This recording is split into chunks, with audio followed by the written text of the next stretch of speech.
নমস্কাৰ সকলোকে নবোদয় বাছনি পৰীক্ষা ক্লাছ 6ৰ বাবে এটা প্ৰশ্ন চোৱা এটা সমকোণী ত্ৰিভুজৰ কালি 20 বৰ্গ সেন্টিমিটাৰ আৰু ভূমি 4 সেন্টিমিটাৰ হলে ইয়াৰ উচ্চতা কিমান হ'ব এতিয়া চোৱা এই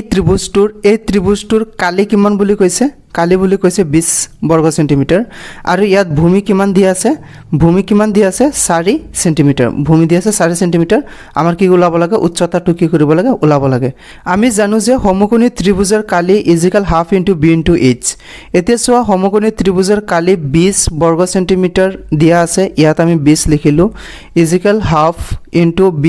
ভূমি কিমান সেন্টিমিটাৰ আছে 4 সেন্টিমিটাৰ আছে * h নাই h আমি লিখি দিলো এতিয়া 2 4 ত কেইবাৰ যাব দুবাৰ যাব এতিয়া চোৱা ইয়াত আমি 20 লিখিলো = 2 * 2 * h 2 এইফালে পূৰণ হৈ আছে এইফালে আহিলে হৰণ হৈ যাব 2 20ত যদি 2 হৰণ যায় তেনেহলে কিমান আনসাৰ ওলাব 10 আনসাৰ ওলাব = h তো option number A is the right answer এইটো এটা প্ৰশ্ন তোমালোকৰ বাবে হোমৱৰ্ক এৰিলো আনসাৰ কি হ'ব জনাবা